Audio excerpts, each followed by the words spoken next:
shumë njerëz kërkojnë ta dinë arsyeën e krijimit, shumë njerëz kërkojnë ta dinë pse gjenden ata në këtë botë, shumë njerëz mendojnë që krijimi i tyre është spontan, ashtu u gjind, apo edhe ashtu si e thojnë teoritë të ndryshme që kalon për një evolucion dhe vjen deri te ku është ai.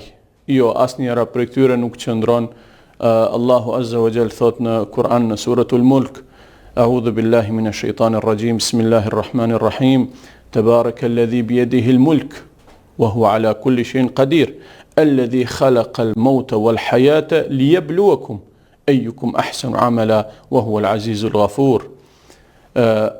Ajeti par Allahu subhanahu wa ta'ala thot: I lartë madhruar të qoftë Allahu, i cili është sundues i gjithësisë, wa huwa ala kulli shay'in qadir, dhe ai është përcaktues i caktimeve, i ndodhive, dhe ai është si don dhe çka don bën te baraka wa taala. E pastaj vazhdon ajeti tjetër thot: alladhi khalaqa al-mauta wal hayata, ai cili krijoi vdekjen dhe jetën.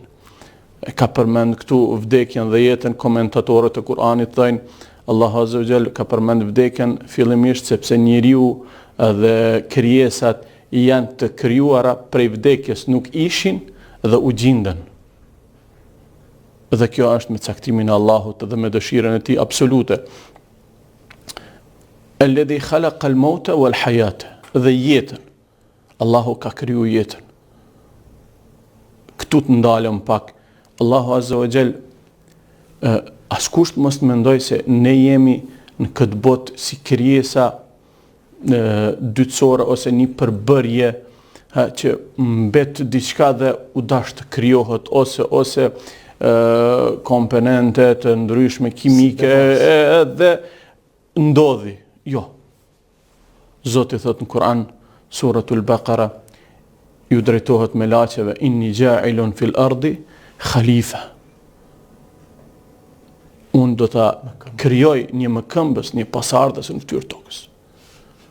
Prandaj edhe gjinët, edhe krijesat tjera prej kafshëve dhe shpezve dhe çka dim dhe çka nuk din, të gjitha këto krijesa janë në shërbimin e njeriut.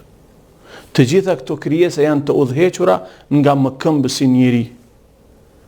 Njeriu nuk është i krijuar kot, por njeriu humbet nëse nuk ka udhëheqës apo nuk ka mesazh hynor.